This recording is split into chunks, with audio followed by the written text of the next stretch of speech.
आखिरकार ट्रंप ने घुटने टेक ही दिए इंडिया के सामने।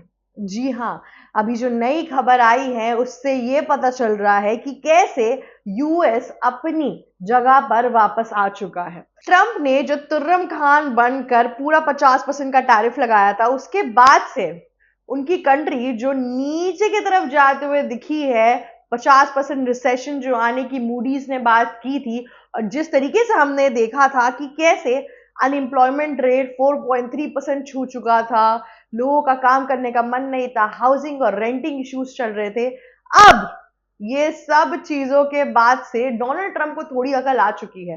पीटर नवारो ने तो इतने बड़े बड़े स्टेटमेंट्स दिए थे, जहां पे वे कह रहे थे कि इंडिया रशिया से ऑयल खरीदती है तो उसके ब्राह्मणों को फायदा होता है, इंडिया रोएगी पछताएगी, 2 महीने पे हम इससे ज्यादा टैरिफ लगाएंगे। ये सब कुछ धरा का धरा ले गया और इंडिया और यूएस के बीच में फिर से बातचीत होना शुरू हो गई कि कैसे हमें अपनी ट्रेड डील्स को ठीक करना चाहिए।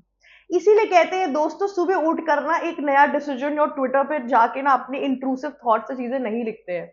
डोनाल्ड ट्रंप एग्जैक्टली वही चीज करते हैं कि वो सुबह उठते हैं, उनको याद आता है अच्छा मुझे ये भी लिखना है, बस ट्विटर उठाया, सॉरी एक्स उठाया और टन टन टन टन कर दिया।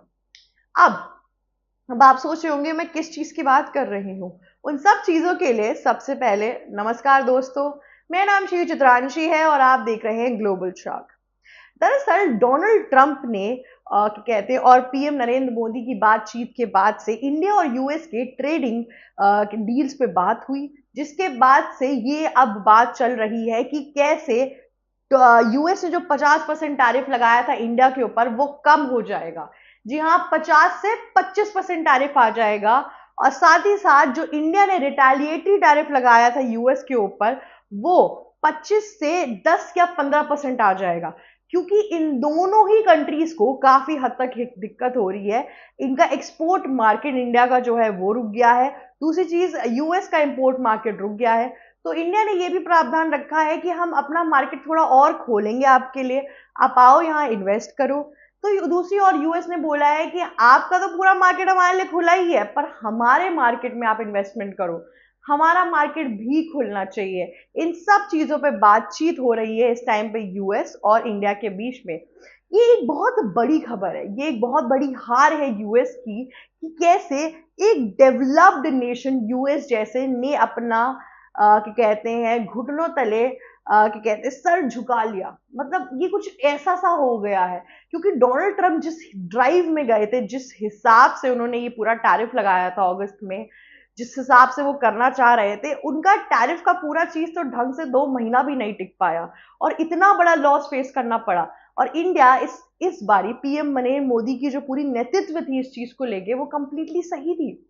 कुछ करने का फायदा ही नहीं था। अगर वो उस टाइम पर झुक जाते और रशिया के साथ अपनी टाइज छोड़ देते, तो अब जो साउथ क्या कहते हैं ग्लोबल साउथ एरा जो बनता जा रहा है, जहां पे चाइना, ब्रिक्स, एससीओ समिट्स और ये सब, इन सब की जो पार्टनरशिप और जो एलाइज इस टाइम पर इंडिया बन रही है, वो ज्यादा पावरफुल दिख रही है इस टाइम पर, वो छूट जाता। और साथ में अगर वो यूएस की बात मान भी लेते तो साउथ कोरिया जैसा हाल हो जाता। जी हाँ दोस्तों, आपको याद है मैंने बताया था कि साउथ कोरिया के साथ क्या हुआ था। साउथ कोरिया ने यूएस का जो टैरिफ था उससे बचने के लिए उन्होंने यूएस की काफी चीजें मान ली। उन्होंने बोला ये सामान खरीद लो, वो सामान खरीद लिया, इतने पैसे दे दो, इतने पैसे उन्होंने दे दिए। उसके बावजूद भी जॉर्जिया में साउथ कोरियन ऑटोमोबाइल की एक पूरी फैक्ट्री थी और उस फैक्ट्री को रातों रात बंद करा दिया गया, उनके जो वर्कर्स थे उनको वहां से हटा दिया गया। तो क्या फायदा हुआ उस टैरिफ का मानने का।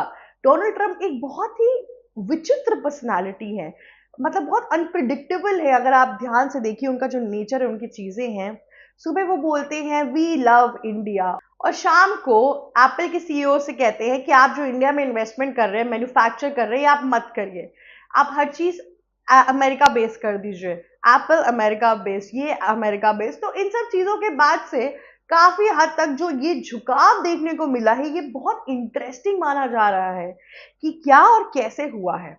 चलिए आइए बात करते हैं कुछ रीजंस की वजह से, कुछ प्रोमिनेंट रीजंस जिसकी वजह से ये सब कुछ डोनाल्ड ट्रंप ने किया है।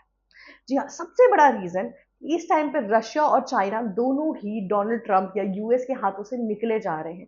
चाइना को तो यूएस कभी पकड़ भी नहीं पाया था, पर इस टाइम पे चीजें और अनप्रिडिक्टेबल होती जा रही हैं यूएस के लिए। इस टाइम पर रशिया तो अपनी फोर्स लेके पहुंच चुका है यूक्रेन पर, वो तो कहीं से भी बात मानने वाला है नहीं। चाइना ने बोल दिया है मैं रेयर अर्थ मिनरल नहीं दूंगा, तो यूएस की अलग उधर वहां पे ईगो की साइड लाइन पे चीजें कटी हुई हैं। तो इस टाइम पे इन सब कंट्रीज से बेटर यूएस को लग रहा है इंडिया है ट्रेडिंग पार्टनर। और इंडिया की तो 60% बिजनेस यूएस के अंदर रिलाई करते थे, और उसके बाद से सिर्फ इंडियंस को ही नहीं, जैसा कि मैंने आपको बताया था, यूएस को भी बहुत प्रॉब्लम हुई थी, उनके यूथ को भी बहुत प्रॉब्लम हुई थी। और इन सब चीजों की वजह से ये एक फैक्टर भी था जो यूएस की अनएम्प्लॉयमेंट वाले इशू में आया था। जी हाँ, एक बड़ा और लार्जर इम्पैक्ट पड़ा था यूएस पर। तो उन सब चीजों की वजह से क्या पता अब लोगों से बात करने के बाद से और सब कुछ करने के बाद से उन्हें लग रहा है कि इन दोनों से तो बेटर इंडिया ही है। साफ सीधा फेयर ट्रेड डील होती है, बस हाँ टैरिफ की चीजें वो हट जाएगी। तो इसलिए भी यूएस प्रेसिडेंट डोनाल्ड ट्रंप नीचे झुकते हुए दिख सकते हैं। साथ ही साथ दूसरी अन्य चीजों पे बात करते हैं। जिस तरीके का, अब देखिए आप एक चीज समझिए कि इंडिया से उनको garments, aluminium, steel, agriculture, sea food, ये सब जो उनकी वैरायटीज है ये इंडिया से सस्ते दाम पे और अच्छी क्वालिटीज में मिलती थी, है ना। अब उनके लिए किसी और कंट्री से ये सब कुछ इंपोर्ट कराना इतना मुश्किल नहीं है, पर जो रेट इंडिया दे रही थी, जो क्वालिटी इंडिया दे रही थी, उसको सिमिलर चीजों में पाना और कंट्रीज से मुश्किल हो सकता है। इसलिए भी डोनाल्ड ट्रंप का और यूएस का एक झुकाव देखने को मिला कि इंडिया की जो सप्लाई चेन है, जो क्वालिटी है, जो चीज है, उसके साथ समझौता करना यूएस के लिए एक बहुत ही बड़ी बेवकूफी साबित हो सकती है। तो ये सब जिस तरीके से कुछ कुछ रीजंस हैं कि क्यों डोनाल्ड ट्रंप ने एकाएक ये स्टेप लिया है, उठाया है। अब देखना ये है कि क्या इंडिया दोबारा से भरोसा कर पाएगा यूएस के ऊपर, किस तरीके से सतर्क रहेगा इंडिया। और अगर इंडिया और यूएस की नजदीकियां फिर से बढ़ना शुरू होंगी तो क्या रशिया और चाइना किस तरीके से इन सब चीजों पर रिएक्ट करेंगे। ये सब कुछ जो चल रहा है इस टाइम पर, ये एक तरीके की डिप्लोमेटिक टाइज हैं। जैसा कि मैं आपको बताती हूँ कि जियो पॉलिटिक्स एक ऐसी भ्रमण है जिसके अंदर कब कौन दोस्त बनता है, कब कौन दुश्मन बनता है, इसका आप थोड़ा सा भी स्पेक्यूलेशन नहीं कर सकते हैं। अभी बीते दिनों जो चीजें चल रही थी उसके बाद से फिर से इंडिया और यूएस दोस्त बनने जा रहे हैं, फिर से ये ट्रेड डील्स होगी। पर देखना ये होगा कि इंडिया कौन से एंड्स पर केयरफुली एक्ट करेगा। जी हाँ, चाइना के साथ भी उनकी डील्स चल रही है, यूएस की पाकिस्तान के साथ भी डील चल रही है। तो इंडिया और पाकिस्तान के बीच में जो पूरी चीजें हैं, इसके वजह से भी एक थोड़ी सी खटपट होने के बहुत चांसेस हैं कि एक तरीके से अगर आप देखेंगे तो इतने ढेर सारे अलायंसेस इंडिया के बनते जा रहे हैं, और उन अलायंसेस के अंदर कोई एक पार्टनर हो जाता है जिनसे उनकी बैर है, चीजें हैं। तो ये सब कुछ इस टाइम पर बहुत ही डिफरेंट मोड ले रही है इंडिया के लिए। इंडिया को एक स्ट्रैटेजिक रिफॉर्म और डिप्लोमेटिक टाइज की जिस तरीके से वो चीज़ों को बनाना चाहते हैं, वो बहुत इंपॉर्टेंट है। और रही बात हमारे इंडियन एक्सपोर्टर्स की, तो उनके लिए बहुत ही बड़ी खबर है ये, बहुत ही बड़ी राहत है ये। हालांकि अभी तक ये ऑन पेपर नहीं आया है, बातचीत ही चल रही है, पर बातचीत भी ऑलमोस्ट होने वाली है।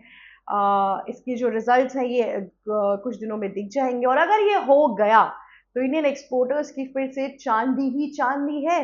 जो लॉस हुआ था वो अपनी जगह है, पर उसके बाद भी जो चीजें हैं उसमें भी प्रॉफिट और मुनाफा देखने को मिलेगा मार्केट के अंदर।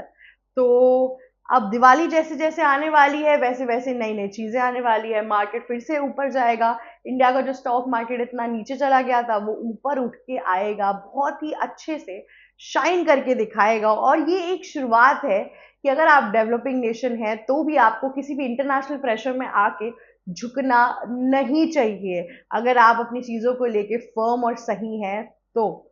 क्योंकि अगर आप नहीं झुकेंगे तो वो बंदा आपके सामने से आएगा और आपके साथ डील्स करेगा और चीजें करेगी। तो इसलिए किसी भी चीजों के लिए अपना ईमान ना बेचिए। आज की इस पूरे वीडियो से यही सीख है, और इन्हीं सब चीजों के साथ बने रहिए एबीसी हिंदी के ऊपर। मेरा नाम शिवी चित्रांशी है, और thank you for watching our video. दूसरी चीज, अगर आपको ये वीडियो अच्छी लगी तो लाइक, शेयर, सब्सक्राइब और कमेंट करना मत भूलिएगा। जाते जाते बेल आइकन जरूर हिट कर दीजिएगा। Thank you so much for watching us. ABC Hindi news, आज ही जुड़िए हर खबर के साथ।